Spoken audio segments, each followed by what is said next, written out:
We are beginning a new project dealing with languages of the world and actually writing. Writing has a long, long tradition called calligraphy in most languages, where you're doing a stylized writing. So, what I want you to do to begin with is to search the languages of the world and find out which languages don't use the same script we do. So, the script you're seeing here is Roman script, and Spanish, English, French, Portuguese, German. A lot of these use the same script we do. But you all know just intuitively that Chinese, for example, if somebody writes Chinese, you can't read it. It doesn't look like English unless you know Chinese, right?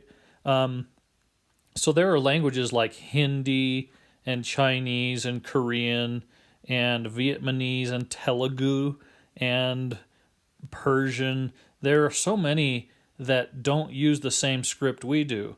And I would like you to be aware of those, because we're going to use a language of your choice to write a code. We're not going to translate anything. We're going to use their letters in place of our letters so you can write a code. So you could do a search like with Egyptian.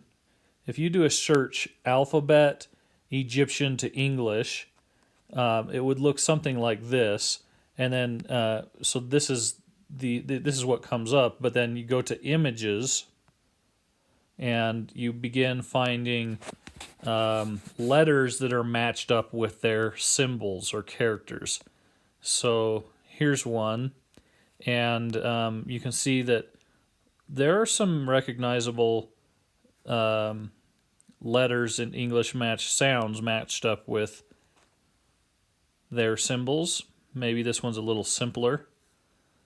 And you can use this to create a code. So the assignment is, please find a quote, motivational, a saying, something that you really find inspiring, and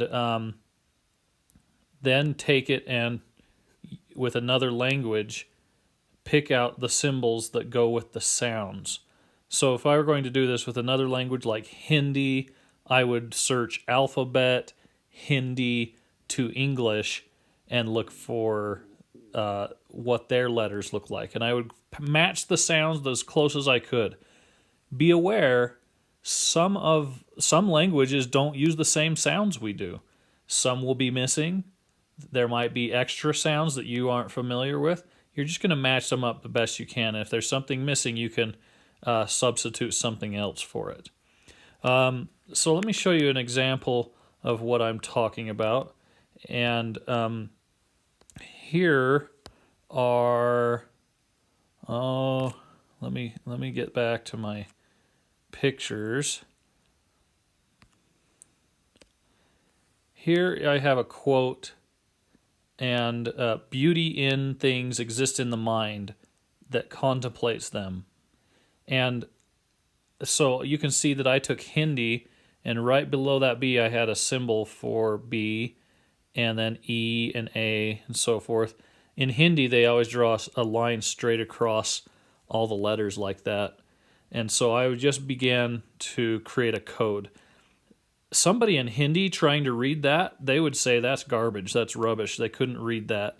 And neither could anybody else in English. So it doesn't mean anything except that it replaces the words in your quote to become a code.